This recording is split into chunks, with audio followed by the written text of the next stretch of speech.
Hey everybody, this is David, the Georgia photographer, and I'm out here at Foster Falls today, and I'm going to try and do a on-location portrait shoot for senior portraits for a person.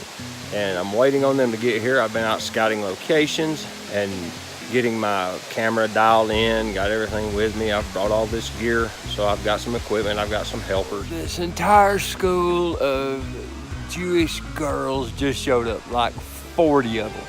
So I don't know if this is gonna work out or not.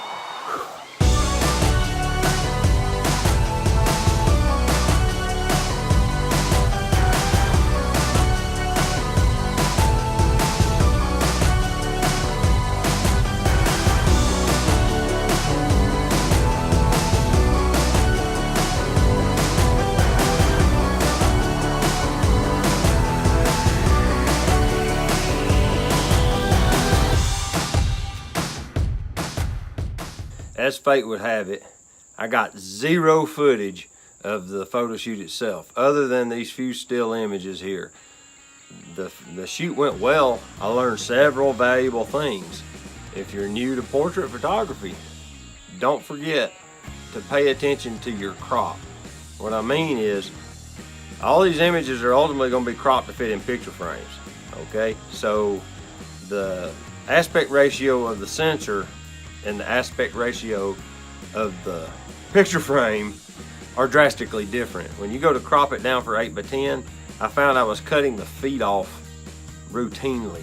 So it got real creative after the fact when I realized that I didn't allow for extra headroom and foot room to allow for the 8x10 crop factor. Another thing I learned was, don't get so bent on looking at the back of your camera, because on mine, the display brightness is turned up so I can see them brighter light, like in direct sun. I can actually review images.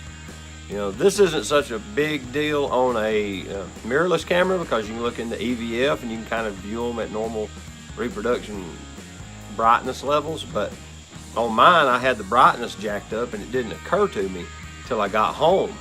You need to pay attention to your histogram in the field.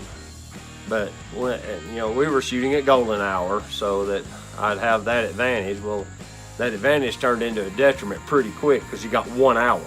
And by the time, since we were doing a location shoot, by the time we moved from this spot to this spot and back and such as that, my hour went away a lot faster than I thought it would, like a lot faster. So you need to really pay attention to your histograms on your images, so you can see as the light starts to fade, you can see the image getting darker in the histogram, and it'll help tell you, hey, maybe I need to slow my shutter speed down, or I need to up my ISO and get something here to where I can work with this.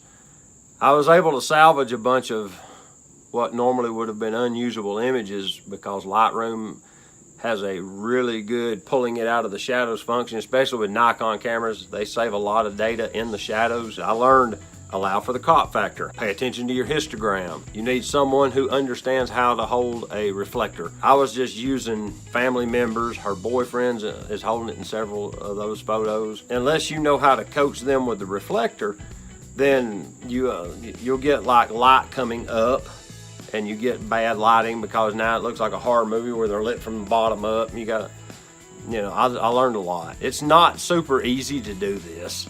I learned posing hands is not as simple as I thought it would be. That's something else I need to study more. All in all, it went really well. I've got some really good keepers out of this. Everybody that's looked at them so far in Lightroom has loved them. Anyway, I just wanted to give you that wrap up, so that if you're considering doing this, don't walk into it blind. It would probably have done me a lot better to go second shoot for somebody else doing this already, to just kind of see what's going on. I appreciate you watching the video. And if you enjoyed the video, give me a thumbs up. And if you like my channel, hit that subscribe button down there. If you want to know when I drop a video, there's the little bells there. If you'll hit the notification, it'll let you know. Give me a comment. Tell me what the biggest thing you learned from your first professional shoot. Anyway, this is David, the Georgia photographer, and I appreciate you guys watching. And until next time, get that camera out and go take pictures with it.